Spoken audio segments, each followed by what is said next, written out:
Bueno, vamos a iniciar la clase de hoy con retomar el resultado de su examen diagnóstico, ¿sí?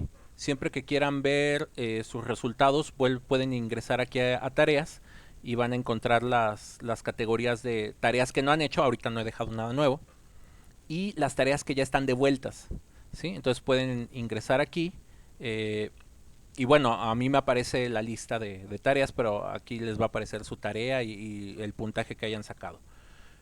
Les quiero mostrar los resultados generales, así como las estadísticas, para que vean más o menos cómo está el grupo. E iré haciendo algunos comentarios sobre las respuestas. ¿Sí? Entonces, en general, veo que este grupo tiene buenas nociones de aritmética, eso está bien. Digo, espero que no hayan hecho esto con una calculadora.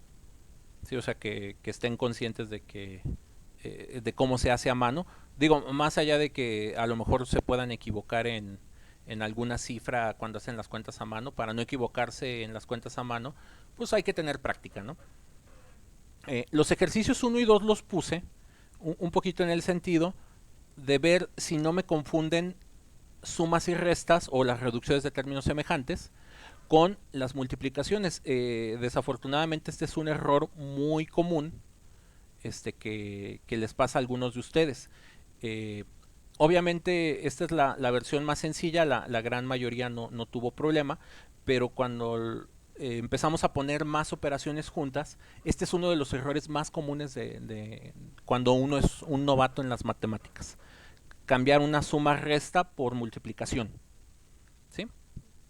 Estas preguntas, la 3 y la 4, el 3 tiene que ver con jerarquía de operaciones, lo vamos a ver en extenso. Eh, Espero que no hayan sacado esto con la calculadora. ¿Sí? Otro error bastante común es que luego no saben en qué orden hacer las operaciones. Ahí les ponen como los test ahí aparece en Facebook o en redes sociales, la que ustedes utilizan. Esta prueba es solo para genios, ¿no?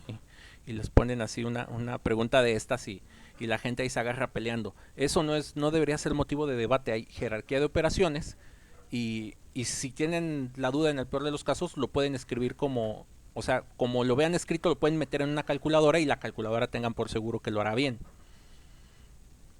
Aquí en particular, el error que se comete es ir haciendo las operaciones conforme ustedes las ven. Por ejemplo, 2 más 6 les da 12.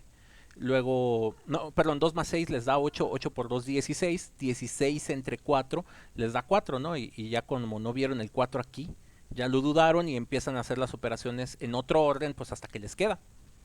¿Sí? Entonces ya iremos viendo la jerarquía de operaciones. Esto es bien importante que lo aprendan para utilizar correctamente las fórmulas de otros cursos. Hay en sus cursos de física, de química, incluso de biología, hay a veces alguna formulita y saber hacer las operaciones en orden es lo que los pone del otro lado. Con fracciones hay más o menos la mitad le haya las fracciones de acuerdo a esto.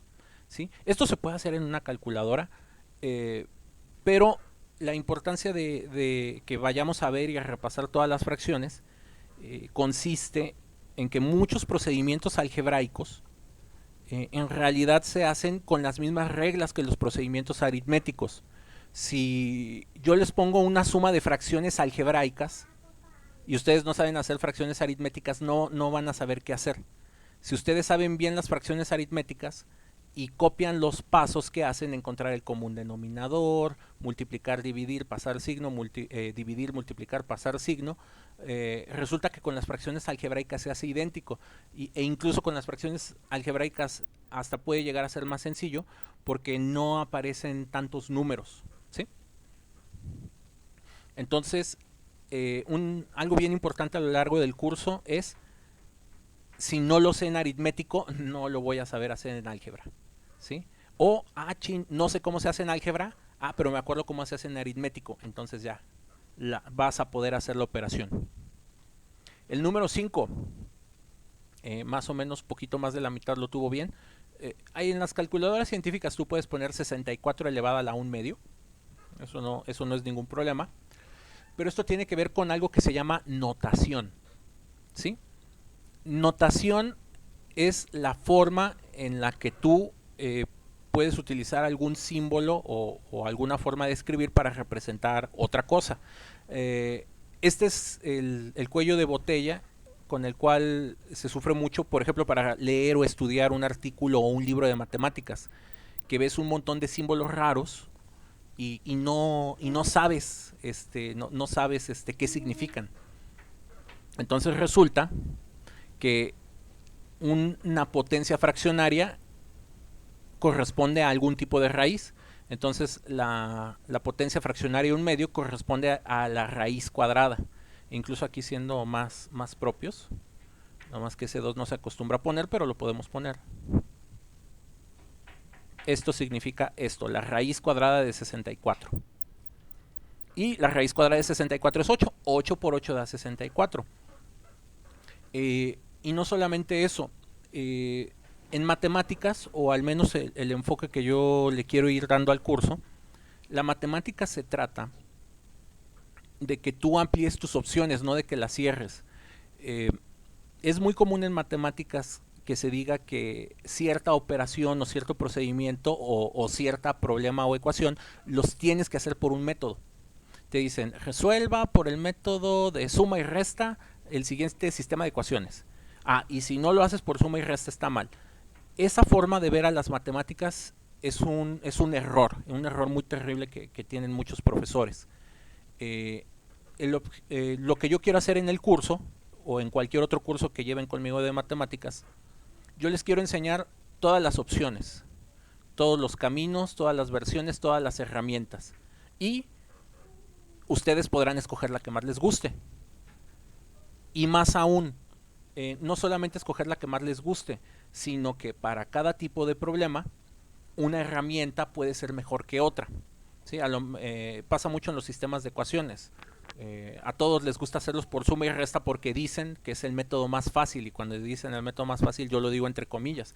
Hay sistemas de ecuaciones que es mejor hacerlos por igualación, y hay algunos otros que se hacen muy rápidos y los haces con sustitución. Entonces es lo que quiero que vean. Todos los caminos llevan a Roma, ¿no? Por ahí se dice. Entonces de eso se trata. ¿Cuál de estas formas de escribir la cantidad 8 es la más conveniente? Incluso aquí podemos ampliar las perspectivas. ¿Cuál de estas es la mejor? No hay una mejor manera. Para cada circunstancia va a convenir que tú lo escribas de una o de otra forma. Cada forma tiene sus ventajas y sus desventajas, ¿sí? Entonces de eso se trata un poquito esta cosa de la anotación, que lo debí de haber puesto ahí. No sé si haya alguna duda hasta aquí o comentario que quisieran agregar. No, profe. No, profesor. Sale, muchas gracias. Entonces avanzamos. El problema número 6 es muy semejante al de acá, un poquito más latoso. Hay que calcular 27 elevada a la 2 sextos. Igual se puede hacer con una calculadora, no es el objetivo. Primer paso, 2 sextos es una fracción, simplifíquenla para trabajar con un número más pequeño, un tercio. Y un tercio significa la raíz cúbica de 27. ¿Qué número multiplicado por sí mismo da 27? 3 por 3 por 3 da 27. 3 por 3, 9. Y 9 por 3 da 27. Entonces, vean, la dificultad de este era notación, ¿sí? Y acordarse que es una raíz cúbica. Ejercicios de porcentaje. No, esperen. Luego viene esta, clasificación de los números. De hecho, es el tema que vamos a ver ahorita. Ya tengo aquí mi presentación preparada, pero ahorita lo abordamos. ¿Qué utilidad tiene clasificar los números? Eso lo discutimos un poquito más adelante. Es el tema de hoy. Hacer más operaciones con fracciones. Igual, todo esto lo vamos a ver paso por paso de formas muy procedimentales. Y otra vez, aquí lo que los debe de motivar, ¿por qué tengo que saber hacer fracciones aritméticas? Porque si sabes hacer estas vas a poder hacer las algebraicas. Y ya si en el peor de los casos odias las matemáticas, pues bueno, te prometo que vas a batallar menos si sabes hacer esto, a que si te quieres aventar el curso sin saberlo hacer. Porque bueno, esto lo podrás poner en una calculadora, pero una calculadora algebraica, pues no, esas todavía no son tan comunes. Y luego no hacen lo que uno quiere. Estos problemas, como el del porcentaje, es un problema que se resuelve, se puede hacer por varias técnicas.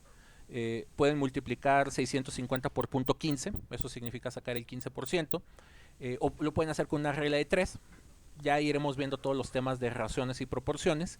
Y por ejemplo, que a ustedes se les vayan las cosas de aquí para atrás, no me preocupa, pero esta es la habilidad básica que yo espero que estén teniendo todo el tiempo. Ahora, aquí yo me equivoqué. Eh, Particularmente con ustedes, el examen tenía unos errores, lo comentamos. Entonces vamos a hacer de manera muy rápida. Eh, Ciertamente se puede hacer con una regla de 3, con una fracción, con una proporción, pero lo que jamás quiero que pierdan de vista es que muchas cosas en matemáticas se resuelven como aplicando la lógica y el sentido común. Cuando aquí se pongan problemas o ejercicios que ustedes no sepan cómo abordarlos o qué hacer con ellos, si ustedes se acuerdan de su lógica y de su sentido común, pueden sacar siempre las cosas adelante. Aquí lo que hay que hacer es 400 divídelo entre 3. O sea, si en 3 días ganas 400 pesos, pues bueno, quiero saber cuánto ganas en un día, ¿no? 400 entre 3 con ayuda de la calculadora da 133.33. Y ahora sí vamos a trabajar 5 días, ese resultado lo multiplicas por 5 y te va a dar 666. Entonces, aquí la gran mayoría consideraremos que lo tuvo bien, les decía que pusieran el resultado que más se acercara. Y de estos números, el que más se acerca al 666 es el 852. Este problema también se resuelve por lógica, ¿sí? Pero se puede hacer también con una fracción o se puede hacer con una regla de 3 inversa. Ya las estudiaremos en su momento, ¿sí? Luego saber mecánicamente cómo hacer las reglas de 3 directas e inversas les puede ayudar a resolver problemas de forma muy eficiente. Pero bueno, aquí a final de cuentas lo importante era aplicar la lógica. 5 prendas en un día, con 3 costureras, ahora tienes 3 veces más costureras, es decir, tienes 9, entonces pueden hacer el triple de trabajo. Entonces 3 por 5 da 15. Siguiente. Aquí esta se repitió, perdón. A ustedes les tocó el examen Chenge. Una disculpa. Ahora, la forma de resolver esto es como es con estos famosos axiomas de algebraicos o las reglas algebraicas, ¿no? Que si esto está restando, pasa sumando del otro lado, luego hacer la reducción de términos semejantes. Hay manuales, hay instructivos de cómo realizar las ecuaciones. Eso lo vamos a ver en el curso. ¿Por qué les puse esta pregunta así? Porque lo más importante en las matemáticas, les digo, es utilizar el sentido común. Esto se puede resolver adivinando. ¿A qué número le tengo que estar quitando 2 hasta que me dé el 3? Entonces aquí puedes empezar a probar y rápidamente encontrarás que es el 5. Muchas de las ecuaciones más complicadas que ustedes se puedan imaginar se resuelven tratando de adivinar las respuestas, ¿sí? Ya en la matemática profesional. A eso le damos el nombre elegante de ansatz. Ansatz, ¿sí? Es una palabra que viene del alemán y literalmente significa adivinar. Entonces, una ecuación muy complicada se puede tratar de adivinar con prueba y error hasta que te dé. Sobre todo cuando no tienes algún procedimiento dado, ¿sí? Entonces, esto es muy útil en exámenes de admisión o luego si se encuentran algo, a lo mejor no se sabe en el procedimiento, pero mira, puedo calar los números de aquí, ¿no? Y veo a cuál de estos quitándole 3 me da el 3. Entonces, eso siempre es lo más importante. Aquí hay que hacer un despeje, ¿sí? O tratar de adivinar el número. Digamos que este estaba más latoso. Entonces veo que ahí más o menos la mitad tiene nociones de cómo hacerlo. También se puede ver como una especie de fracción equivalente. Y el que me interesaba que tuvieran bien, y tuvieron bien, es este. Para que el 4 se haga un 12, pues multiplicas por 3, 3 por 3 te da el 9. Entonces vean, nunca pierdan de vista, por más avanzado que sea el procedimiento que vayamos viendo aquí o más complicado que a ustedes les pueda parecer, si siempre acudes a la lógica o a tu sentido común vas a sacar las cosas adelante. Las últimas preguntas ya es para ver si sabían álgebra. Esto es una reducción de términos semejantes, es muy procedimental. Ahí veo que más o menos la mitad del grupo tiene buenas nociones de álgebra. Esto es una multiplicación. Podías hacer la multiplicación x por x por menos 2, 3 por x, 3 por menos 2 y una reducción de términos semejantes. Y aquí a donde yo los quiero llevar es a que aprendan como las técnicas más eficientes. Esto se puede hacer con un producto notable, ¿sí? El cuadrado del común, x cuadrada, 3 menos 2 te da 1 y 1 por x te da x, que es el siguiente, y el último es la multiplicación de los otros dos. 3 por menos 2 da menos 6. Vean que la acabo de hacer de forma mental la respuesta, o sea, no tuve que escribir nada, ¿sí? Y dirán, no, profe, es que usted es muy inteligente. No, tengo más práctica que ustedes y me sé esa técnica. Y les aseguro que ustedes pueden alcanzar la cantidad de práctica que yo tengo y por supuesto aprender esas y más técnicas, ¿sí? ¿Cuál es la dificultad en el álgebra o por qué los hace batallar el álgebra? El álgebra implica hacer muchas operaciones y muchos procedimientos. Entre más operaciones y procedimientos tú haces, te cansas. Entonces, si ya hiciste muchos y te cansaste, lo más común es que te empieces a equivocar, no porque no sepas, sino por esta cuestión de cansancio.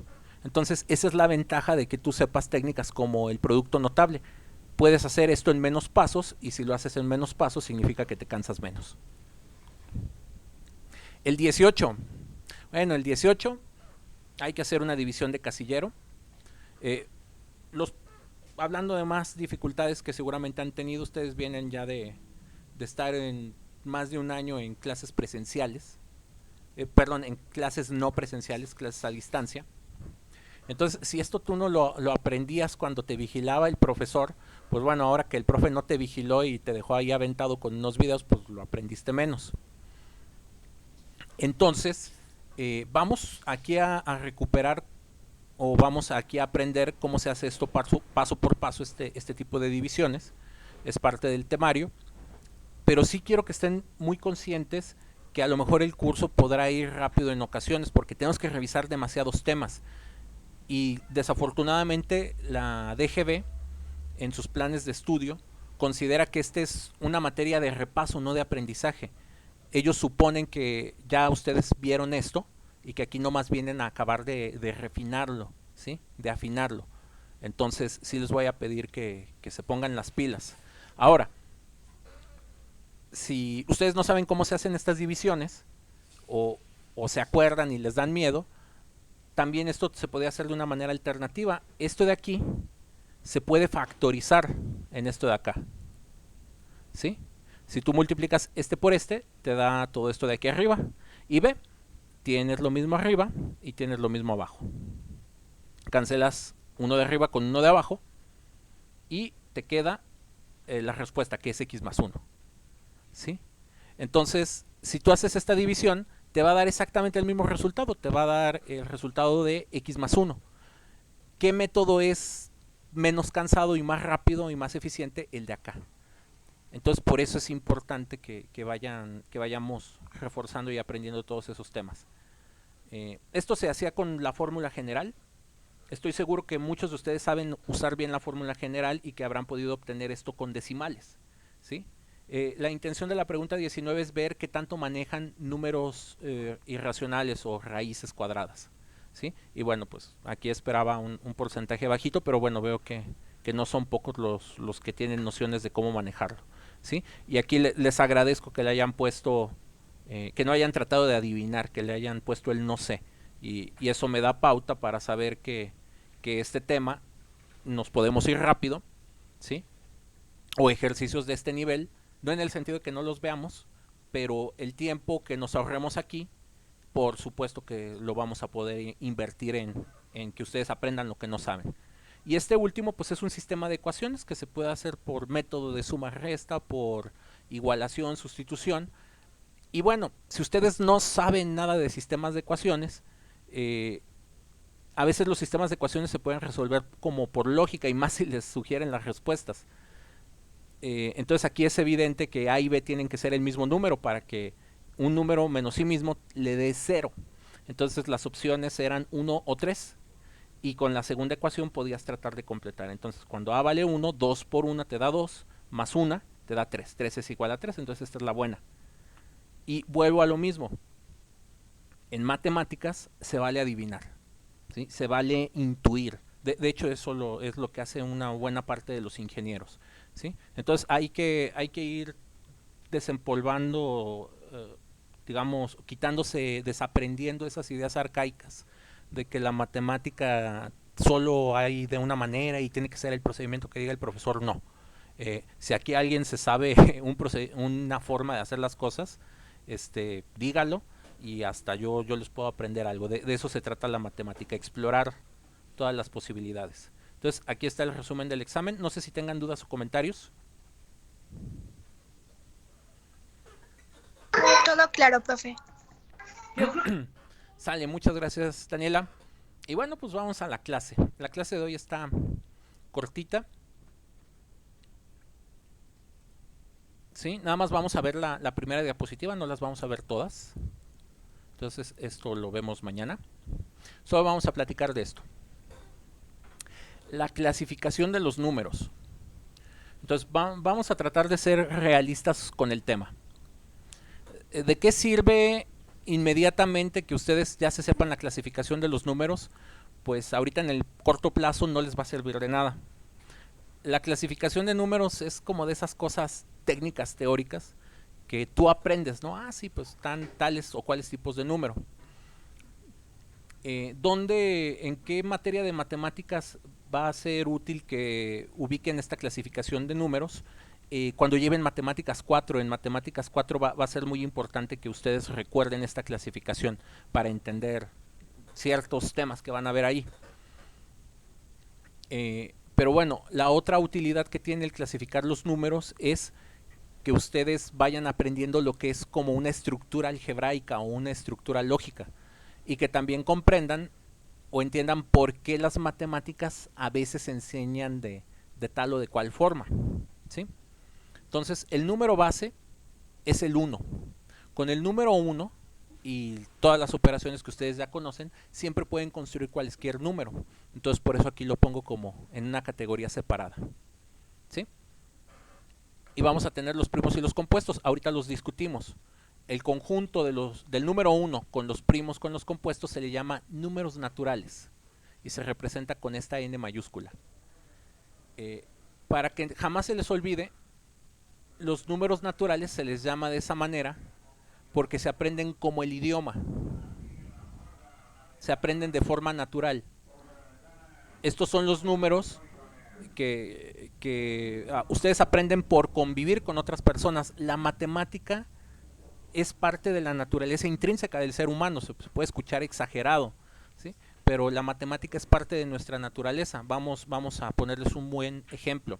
Estoy seguro que aquí todos saben hablar y me refiero específicamente a hablar español.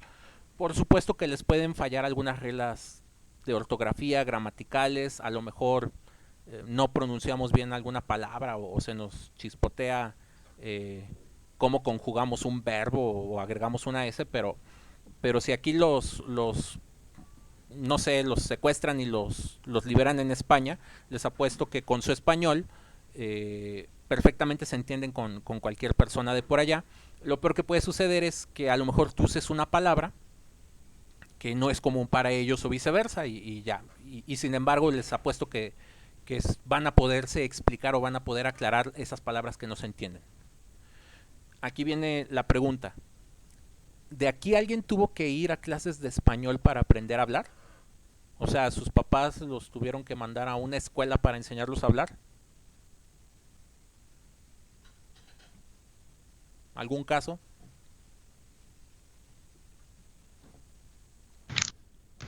No. Pues obviamente no.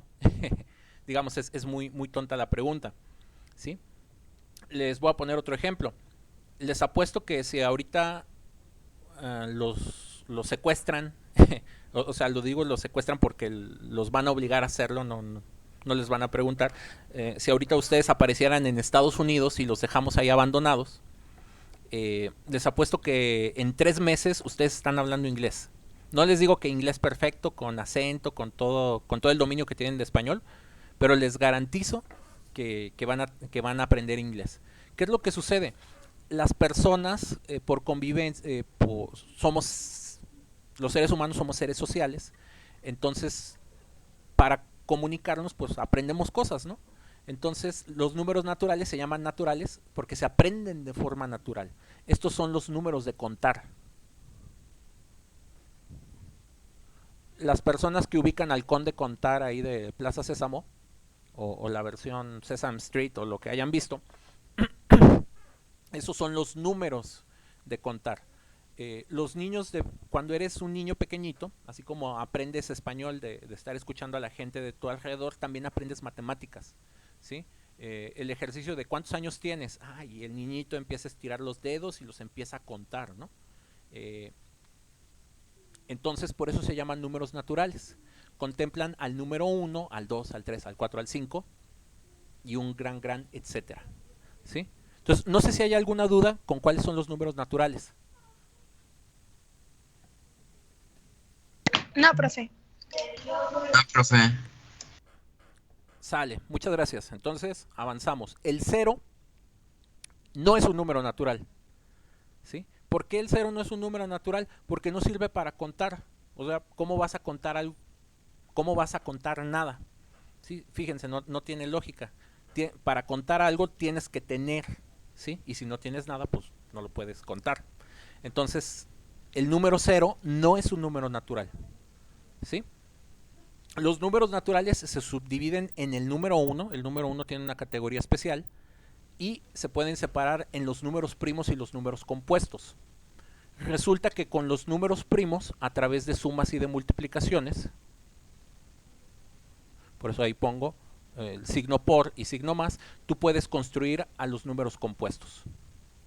También los números primos tienen otra definición, son aquellos números que solo se pueden dividir entre sí mismos y entre el número 1. ¿Sí? Y como uno es sí mismo y no hay otro, por eso lo sacamos de aquí.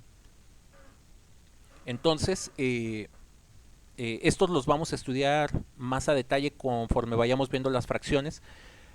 Para poder ser buenos en las operaciones con fracciones es muy importante y muy útil que ubiquen a los números primos, ¿sí? Pero bueno, eso lo vamos a ir profundizando conforme avancemos.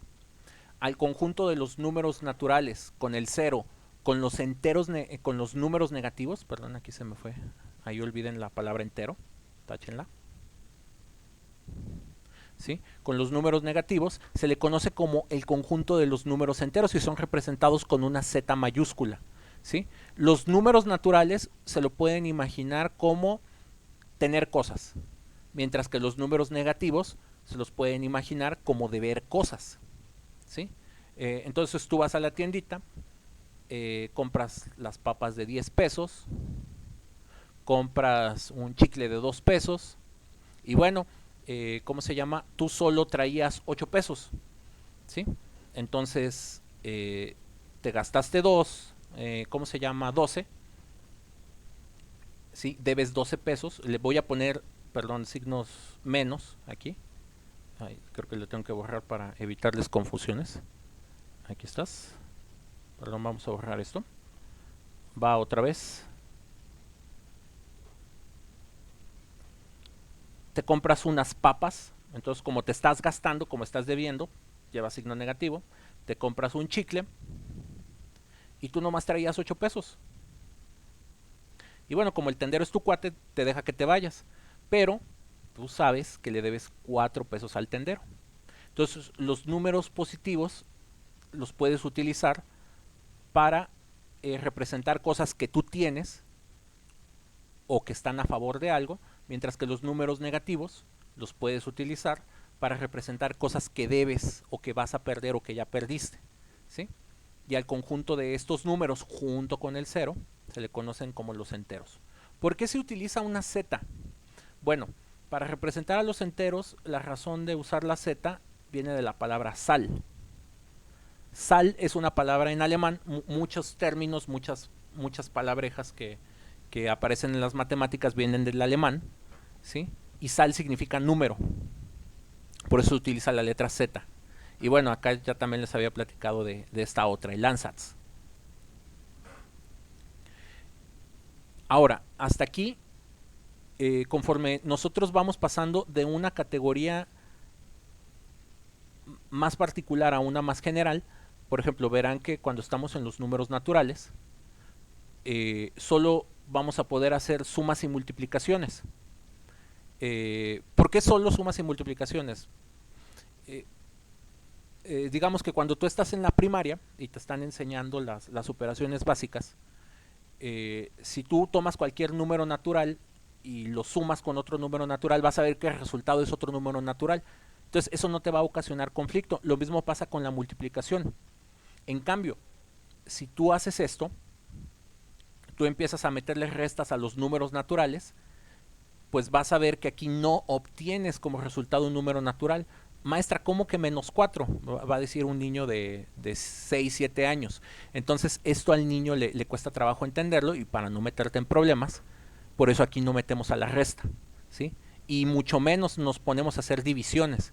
Si te enseñan, si te ponen a hacer divisiones y restas, te las dan con números o con casos que obtienes un número dentro del mismo conjunto. Por ejemplo, te pondrán una operación como 9 entre 3, ¿sí? Que sí te da exacto. Pero si al niño pequeño tú llegas y le dices divida 9 entre 4, perdón, 9 sobre 4, pues el niño no va a saber qué hacer. De hecho, la respuesta del niño es: esa operación no se puede hacer. O por ejemplo, si a un niño de segundo de primaria tú le pones esta cuenta, te va a decir: es que no se puede, porque no puedo quitar más de lo que tengo, ¿sí? O sea, y el niño no te está diciendo mentiras, tiene toda la verdad. Entonces, esa es otra de las razones por las cuales es importante ubicar la clasificación de números. Y a esto es a lo que yo le llamo estructura algebraica, que son las reglitas del juego. ¿Qué puedo hacer con esto y qué no debo de hacer para no meterme en problemas o me salgan operaciones que yo a lo mejor no conozco en ese momento, ¿sí? Entonces, ya que tenemos los enteros, aquí podemos poner sumas, restas y multiplicaciones. ¿Qué operación nos falta? Pues la división. Entonces, para eso vamos a tener a los números racionales, ¿sí? ¿Cómo se define un número racional? Usted tome dos enteros, los que quiera, menos el cero. De hecho, evite trabajar con el cero. Luego vamos a ver por qué. Eso es parte de la clase de mañana. Y divídalos. Entonces, si usted toma cualquier par de enteros, por ejemplo, puedes tomar tomemos los números de aquí. Tomas el menos 4. Perdón, déjenme utilizar el color correcto, ¿sí? Tomas cualquier entero de acá, el 2, y lo divides, por ejemplo, entre 4, ¿sí? Entonces esto tú lo puedes representar como 2 razón 4, ¿no? Entonces este es un número fraccionario o racional, ¿sí? Las fracciones o este tipo de divisiones pueden tener dos formas de representarte. Tú lo puedes poner como fracción, habrá veces que te convenga ponerlo como una fracción, y habrá ocasiones que tú lo puedas poner como un decimal. Si tú con tu calculadora haces 2 entre 4, vas a ver que te queda este número. Ejemplo de otro racional fraccionario exacto puede ser el 3 entre 4. 3 entre 4, pues tú lo puedes transformar como 0.75. ¿Cómo pasamos de la fracción para acá? Pues haces la división. Conforme avancemos, también vamos a ver algunas técnicas y procedimientos para este número recuperarlo como una fracción, o este número de aquí recuperarlo como fracción de acá. Hay algunas otras divisiones, como puede ser esta, 1 entre 3, que te da un resultado como este, 0.333, y los 3 en la calculadora jamás se terminan. Y para los que ubican ya bien estos temas, se puede representar así, como 0.3 periódico. Entonces, cuando vemos un decimal que se repite, ¿sí?, indefinidamente, quiere decir que esto se puede reescribir como una fracción, y por lo tanto estos números en decimales son ejemplos de números racionales, ¿sí? Ejemplos de algunos números les dicen periódico mixto, por ejemplo, que tengas algo como esto, punto 32, punto 32, punto 32. Luego vamos a ver esto cómo regresarlo a fracción, ¿sí? Pero seguro esto se puede escribir como la división de dos números enteros. Entonces, racionales es la división de dos números enteros, ¿sí? Y lo pueden poner de esta manera o de esta manera. ¿Hasta aquí alguna duda con los números racionales? Todo bien, profe. Sale. Ahora, aquí viene aquí es donde las cosas se pueden poner extrañas, pero créanme, no es cosa del otro mundo, ¿sí? Aquí ya no voy a mencionar más operaciones, solo voy a mencionar algunos aspectos que decimos son circunstanciales. Una forma muy común de clasificar las cosas en matemáticas es ver alguna propiedad que tenga o alguna característica que tenga un número, una cantidad, una operación y digamos que con esa propiedad tú puedes clasificar todos los objetos que la tengan. Hablemos del género, ¿no? Podemos tener el género masculino y el género femenino, digo en general, en términos biológicos, para no meternos en debates. Entonces tú podrías decir, quiero clasificar a todas las personas en el salón que son mujeres. Y bueno, ya, juntamos a todas las chicas y bueno, ahí están las mujeres. Y automáticamente se va a generar otro grupo, o sea, todos los que sobraron, todos los que no usaron, los podemos clasificar como no mujeres. Ojo, todavía no me he metido en el pleito de masculino y femenino, simplemente quiero mencionar que yo creo una categoría, se llama la categoría de las mujeres. Todas las personas que cumplen con esa propiedad se juntan en un cuartito y todos los que no cumplan con esa propiedad de ser mujeres se quedan en otro, ¿sí? Normalmente a todos los que no cumplen con la otra propiedad les damos, ¿cómo se llama? Les decimos hombres, pero vamos a decirles no mujeres. Los números irracionales es algo muy parecido. Están todos los números que se pueden escribir como la razón, fracción o división de dos enteros y están todos los números que no se pueden escribir de esta manera. Entonces los números irracionales son todos los que no son racionales.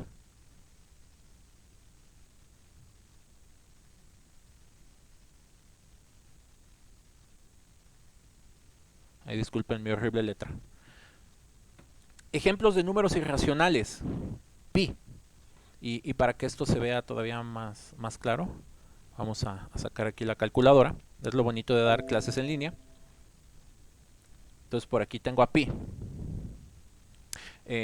Vean que pi es 3.14, 15, 92, 65 y muchos más decimales. Entonces, como estos números no tienen una secuencia y no se repiten, no hay ninguna forma en la que yo pueda encontrar un par de números que divididos uno entre el otro y que además estos números sean enteros, me dé como resultado este. Esos dos números enteros no existen. Entonces, este número, el pi, ¿sí?, que es la razón que hay entre el diámetro de una circunferencia y su perímetro, no se puede escribir como una fracción cerrada, ni como un decimal periódico. Entonces, como yo no lo puedo escribir así, pues no es racional. Y como no está en este conjunto, va a quedar aquí, va a ser irracional. Otro ejemplo de número, la raíz de 2. ¿Sí?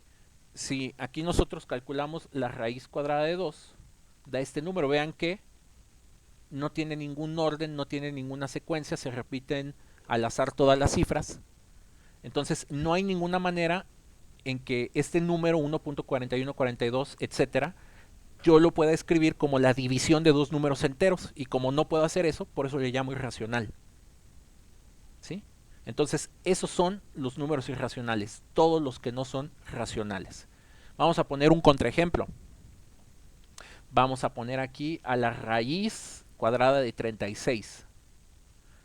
La raíz cuadrada de 36 no es un número irracional. ¿Por qué no lo es? Porque si utilizamos la calculadora, que ya la cerré y la voy a volver a abrir. Aquí escribo 36 y le saco raíz cuadrada. Vean que me da 6. Y 6, pues bueno, es una fracción. ¿Sí? Se puede escribir como 6 entre 1. Entonces, como si lo pude escribir como fracción, pues este no puede ser un número irracional. Raíz de 36 queda acá. Por eso aquí ya no menciono operaciones.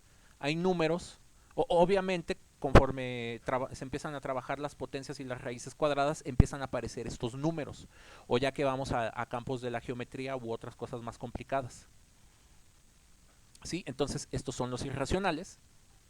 Y cuando ustedes juntan todos los racionales con todos los irracionales, se llaman números reales. ¿Quiénes son los números reales?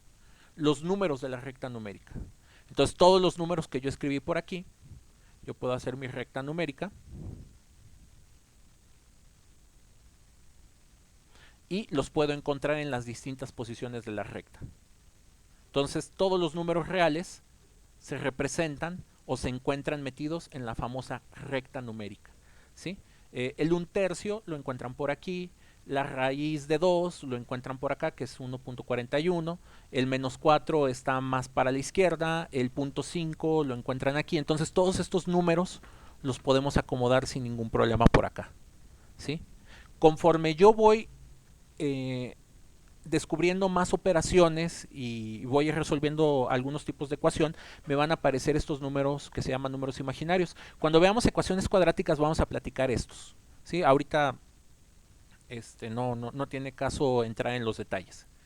Y por ejemplo, al conjunto de reales con imaginarios se les llaman números complejos.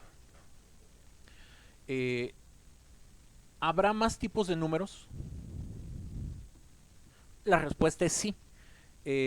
Conforme vamos encontrando más estructura algebraica, más complicaciones, yo puedo ir haciendo conjuntos de números cada vez más complicados. Por ejemplo, aquí siguen unos números que se llaman cuaterniones, ¿sí? Y luego hay otros números que se llaman, que siguen los cuaterniones. Lo obvio es, estos son pares, luego sigue el 4, cuaterniones, luego siguen los octiones, los sedeniones, y esta clasificación es infinita, jamás se acaba.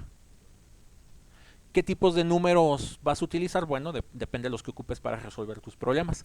Pero esto es un ejemplo de estructura algebraica, ¿sí? Y los clasificamos, vean, un poquito de acuerdo a la operación y exigiendo que cuando hagamos las operaciones los resultados se queden dentro del mismo conjunto.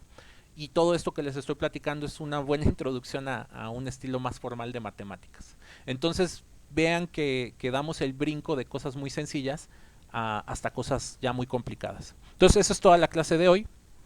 Aquí detengo.